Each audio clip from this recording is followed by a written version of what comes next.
All right, let's move to the transfer portal, guys. This has been the story of the week, even in a week that has had massive coaching rumors. It's had great basketball. Somehow, with the state of the sport as a whole right now, the transfer portal has become the story, even for teams that are still playing, but especially for teams that are not in the NCAA tournament. So I am just going to pose a simple question to you. We'll go to you first, Matt. Does the portal open too early?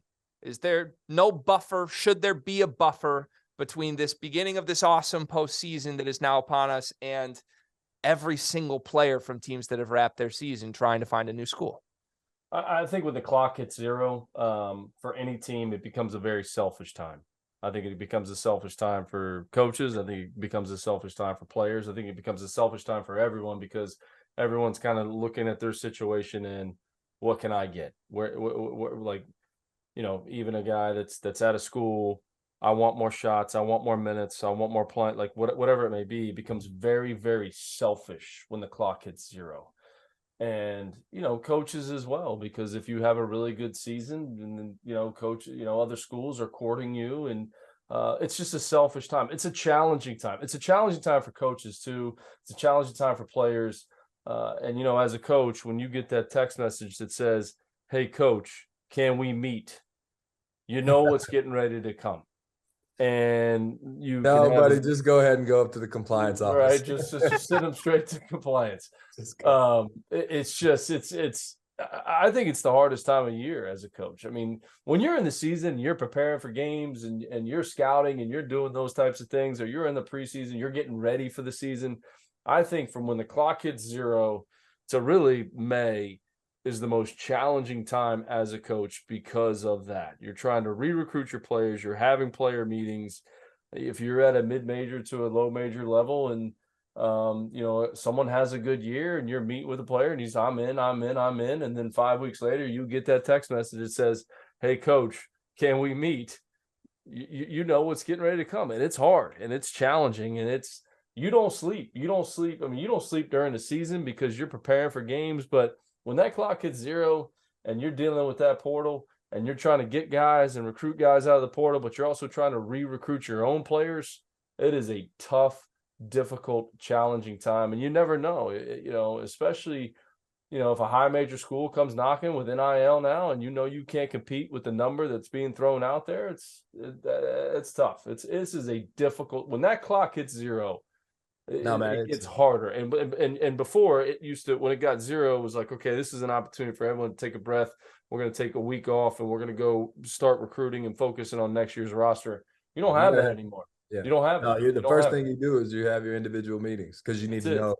That's right. right. Trying to figure out where everybody stands at the moment. And that's just at the moment until the 805 plus. That's the number right now, fellas. Division I and Division II, I just looked at 805 plus in 48 hours in the portal. Think about that. we haven't even started the NCAA tournament. We just kicked off the first four tonight. 805 plus. Here's and it's like to just wrap your head around where we are now, Matt and Greg, is not even Vanderbilt's season is not over. They're playing in the NIT. Miles Studi comes out. He's not going to play with his team, and he's going in the portal. Like that. That's crazy to me. But that's where it is now. There's guys. Everybody's criticizing Carolina for not playing in the NIT. You don't even know if guys are going to play. Jed Howard doesn't play in the NIT, right, Greg? Cam Whitmore doesn't play. Justin Moore doesn't play. Like they want to. So it's like they're doing the college football thing now. If you're not in the bowl championship games, guys are preserving themselves. But now we got guys transferring while their team is still live. That's wild. Well, there's an example. This isn't even into the season stuff. Jerry Stackhouse has had a heck of a year. He's coach of the year. He's trying to go in and win some postseason games. And he's got a kid TCU's starting center did that. And TCU's in the NCAA tournament. And I know that there's a different set of circumstances going on with Eddie Lampkin right now. But this is hitting teams that are playing for the biggest prize still right now. We're not just talking, hey, your season's over anymore. It's we're so it's getting your head wrapped around where we are. The landscape and the environment of it now and being able to manage all of that whether you're playing, not playing, but it's changed. Like Matt said, you used to be able to like, hey, everybody go home, take a breath. Now you're trying to touch base with everybody right away to see, who's in, who's out, and what our scholarship picture looks like, and there's a million guys jumping in, and you're trying to decipher who you need to be in contact with, which puts a ton of like coaches aren't sleeping, assistant coaches aren't sleeping.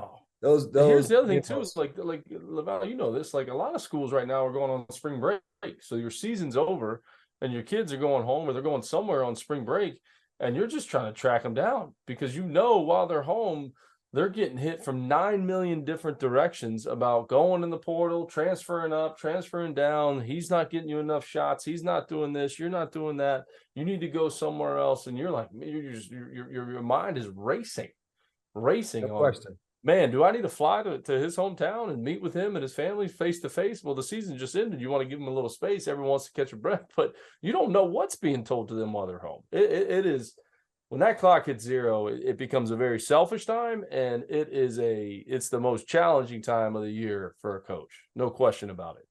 I think it's really easy for people like me who have never been behind closed doors in these situations, have these conversations, to step back at a broad level and say the transfer portal in general is a great thing because it's the player empowerment era, right? Like I've said for years before NIL was a thing, it's like, why can a musician that's a freshman in college go make as much money off their skill that they can, but why can't a basketball player do the same?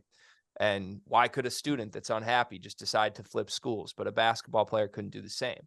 And now that you talk to more people who are in the profession, certainly there's a divide here. Like we've seen coaches at the highest level in this sport kind of start to migrate out of the sport in recent years. And of all the hard questions I've asked you guys, we only got a couple minutes left. This might be the hardest one I've asked you, but this, Laval, Tom Izzo in our state is one of the most openly critical transfer portal guys there is. I got a notification today that Michigan State had reached out to Butler's Jaden Taylor today. And I almost did a backflip because Michigan State wasn't really doing that a year ago. Is the transfer portal good for the sport? That's obviously a difficult question, but are we in a better place with this than we were before there were no restrictions on this, McCall? I think, as a coach, anytime you took a transfer and it got before the whole transfer portal thing really came to fruition, you were trying to see if you could get a waiver, right? Everyone was trying to get a waiver. Let's try to get a waiver to see if he can play right away. Not really, 10 years ago, you never really tried to do that. It was, hey, you transfer, you're having to sit out, and this is what you're doing. And you're developing the year you're sitting out, you're getting better, you're learning our system, and that's what you have to do. And now it seemed like in the last 5 years before this happened, everyone was trying to get a waiver for guys that they could play right away because maybe they missed on some kids recruiting wise. But in order for us to have big time success, we need this guy to play. We need him to play right now. We need to get a waiver. We need to get a waiver to play him right away. Well, now you don't have to do that anymore. So I think because of that, because of so many coaches, and listen, I did it as well. I was trying to get waivers to get guys to play right away. That's why we're in this position, right? Okay. I think that's the biggest thing is we're in this position because everyone was trying to find different ways to get creative, to get guys to play right away. And the NCAA had enough with all that, and they just wanted to wash their hands of it and just, hey, everyone's eligible. You get a one-time transfer. I'm going to cut you off here, Matt. We're going to wrap the show. We're going to listen to more of McCall's thoughts and Laval Jordan's thoughts next on After Dark. And you're clear. All right, right back to you, Matt.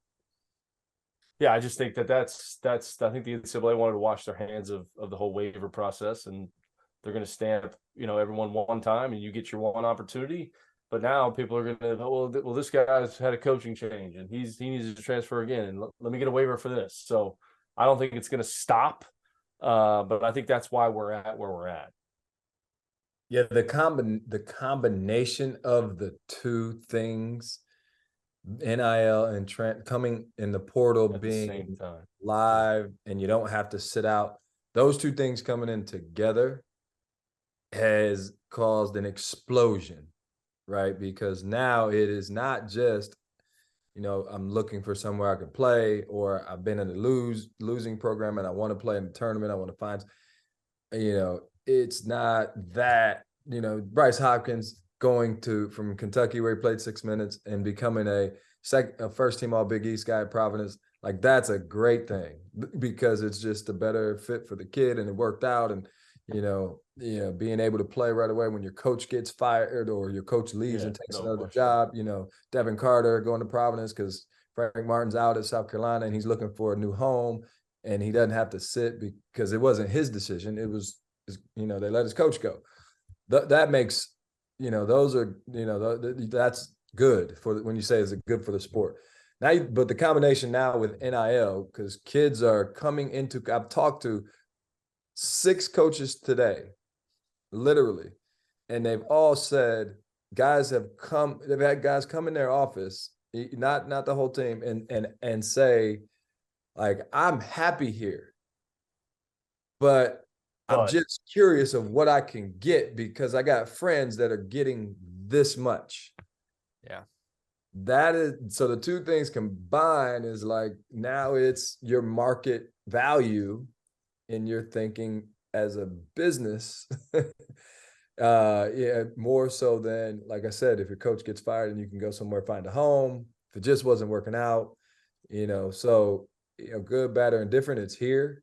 It's just wrapping your head around that. And that's a hard part for coaches, especially when you come from program building mindsets where you get guys, you develop them. They might not be there as a freshman, but they're going to get better. They're going to get better. And now if you're at a mid-major, like, they're going to get better and leave. Like, that's just the truth. That's a great point. They're not staying. So this whole, hey, get old. Well, the way to get old now is to bring in old guys.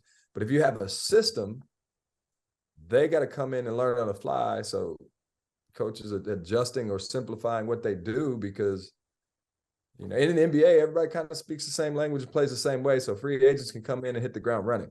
Well, Matt and I don't play the same way necessarily or speak the same language. So it's going to take longer, or we got to adjust to be able to have that kid be successful sooner, right? Or it'll take time. Like Ed Cooley took time for his guys to get it because he's got a system. So they had to run later. If you don't have as much of a system, right, Matt, it's like guys can come in and start going right away. So it's just a different landscape that we got to understand and try to figure out. Some guys just self-selected out, like you said, Greg. Like, I'm not dealing with it. Hey guys, just a reminder, our sponsor for today's episode is Run Your Pool. They are hosting the Field of 68 Bracket Challenge. This year, they are giving away $1,500 in free prizes. It's all an incentive for you to get on there and find out just how good their platform is. I've been using them for my bracket pools for years. I've used them for Super Bowl squares. I use them for everything that I need to use them for. The biggest survivor pool that I'm in for both NFL and NCAA tournament is by Run Your Pool. So go check them out. The link's below. Tap in.